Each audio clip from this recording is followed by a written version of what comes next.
If you want to learn calisthenics skills and build an aesthetic physique, you need to start with mastering the basics of calisthenics. Because if you skip the basics, your progress will be slow, your strength foundation will be weak, and even the easiest progressions for skills will feel impossible. But if you do start with mastering the basics, you'll build muscle, look great, and have the strength you need for learning advanced skills down the road. Just for reference, I've been training calisthenics myself for over 3.5 years, and in my own opinion, I think I have mastered the basics and learned a bunch of advanced skills already. So let me break down for you exactly what exercises to do, what goals to aim for, and how to train for fast, consistent progress. Calisthenics basics are all compound exercises, meaning they train multiple muscle groups all at once. This is how you can get both a great looking physique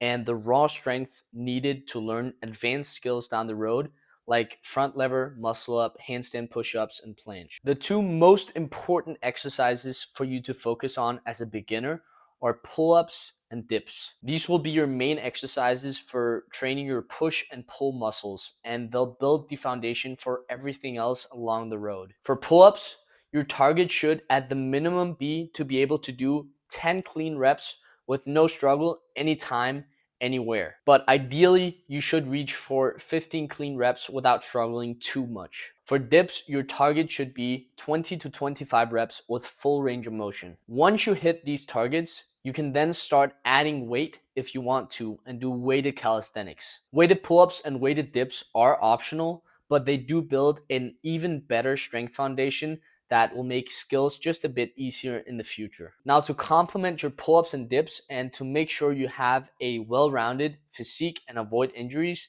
you should also be training your push-ups and your Australian pull-ups. These two exercises train push and pull in the horizontal plane, and they complement pull-ups and dips very well. For Australian pull-ups, just aim to get stronger in general, and for push-ups, aim for at least 30 reps. Now, what about leg training? The truth about leg training in calisthenics is you can kind of decide yourself how much you want to train legs based on your goals. If you only care about learning upper body skills like front lever and planche in the future, then you can probably back down a bit on the leg training and skip it most of the time. Because in reality, they're just extra weight that's going to make it more difficult for you to learn these exercises. It's kind of like an endurance cyclist doesn't really train their upper body because they only use their legs to train, and their upper body is just going to be extra weight. So why train it?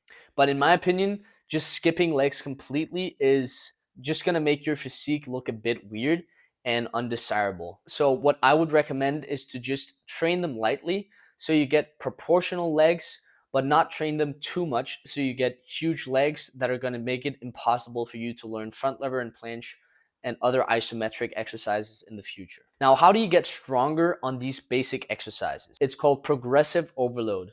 Basically, it just means to gradually make your workouts harder over time. If you always do the same reps and sets, your body will stop adapting and getting stronger. You can increase the difficulty either by adding more reps, more sets, going to a more difficult progression of an exercise, or if you're doing weighted calisthenics, adding more weight. For basics, just focus on adding a bit more every session. Even just 1 rep counts, as long as you're doing more than last time. But here's the key. You need to track everything. I use an app called Strong to write down what I do for my workouts so I can remember for next time and make sure that I do more this time than I did last time. You can also just use a notebook or a piece of paper as long as you write down what you did so you can remember it. Because nobody can remember exactly how many reps they did on all their sets, on all their exercises last workout that was like 3 days ago. And if you don't write it down, if you're not tracking, you're just guessing and you're not going to see consistent results over time. Now, how often you should train depends on your level. If you're a complete beginner and you haven't done any other type of working out before, I would recommend to just do full body workouts where you hit every single exercise, hit every muscle of your body 2 to 3 times a week. Focus on being consistent with your workouts, not adding volume or intensity right away. You can even use supersets, doing 2 exercises that hit opposing muscle groups, for example, pull-ups and dips, directly after each other and then taking a rest after to make your workouts more efficient and take up less time. Because when one muscle group rests, the other works. So you end up saving time. If you're a bit more advanced and used to working out, you can either do a push-pull legs split where you work out 6 times a week, or you can do an upper-lower split where you either work out upper body 3 times a week and legs 1 time a week, or 2 times for each. But don't start here if you're a beginner. Build up to it over time. The key here is to make your workout program easy enough so that you can follow it consistently over time. It's better to train 2 to 3 times a week for months on end than to work out 6 times a week but quit after just 2 weeks. The most important factor for getting progress with the basics is just staying consistent, because progress doesn't come from just doing a random intense workout once in a while. It comes from small efforts done consistently over a long period of time.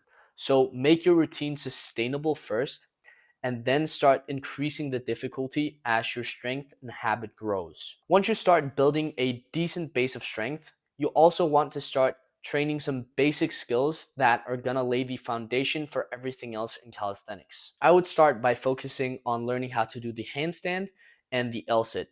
The handstand will open many doors to more advanced hand balancing skills in the future, like the handstand push-up, one-arm handstand, and 90-degree push-up. And the L-sit will build some foundational isometric core strength and compression strength.